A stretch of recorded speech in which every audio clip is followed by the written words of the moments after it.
the frosty air from Brynn's quick questions. She'd wanted to distract Jim, get his piercing eyes off her. What about its emergency locator transmitter? Can't they pinpoint it?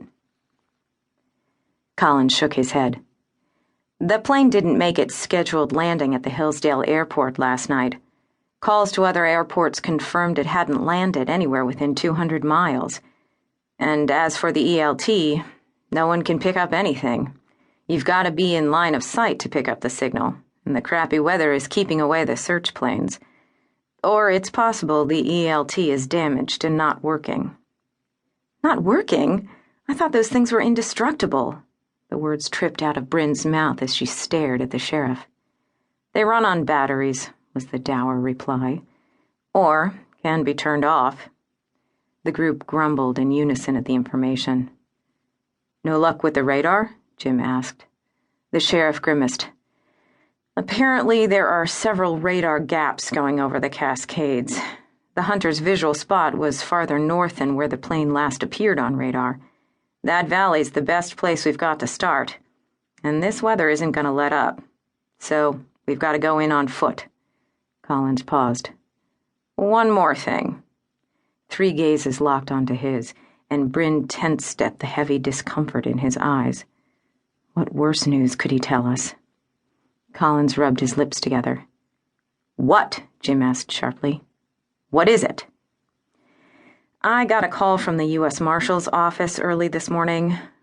Looks like the plane's one of their transports. Transport? A plane packed full of convicts? I thought they flew the big stuff. You said this plane was small. Brynn's stomach twisted. Collins shook his head. This was a lease. They were moving a single prisoner back to Portland. The caller also told me there were 2 pilots and a marshal on board. Brynn's stomach relaxed the littlest bit. Only one convict. What kind of prisoner? What'd he do? Thomas cut to the chase. The dark man didn't usually say much, but when he did, it was direct and to the point. The huge Alaskan hoarded words like $1,000 bills. Extremely dangerous was the phrase the marshal used to describe him. Collins's brown eyes glanced at Brynn. He didn't get more specific, but I could tell he was uncomfortable with the idea that the guy might be loose, even in this freezing wilderness. Brynn looked steadily at the sheriff. He wanted to suggest she sit this search out, but he didn't dare say the words. Her team's first instinct was to keep her out of harm's way. She was a nurse, not a cop. Thomas and Jim were both deputies with the Madison County Sheriff's Office, and she was the only one without a gun or 2 hidden on her body.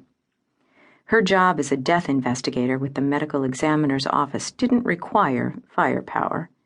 Her role on the team was strictly medical support and investigation. She glanced around the dreary clearing. Where's Ryan? He's going in with us, right? Brynn asked Collins. Ryan Sheridan made up the 4th and final member of their SAR team. The young, energetic cowboy of a cop worked for the city of Salem and volunteered for the rescue team. Just like the rest of them.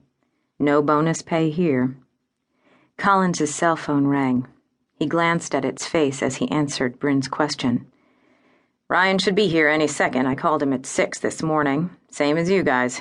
I gotta take this call. It's the marshal's office again. Hang tight for a minute.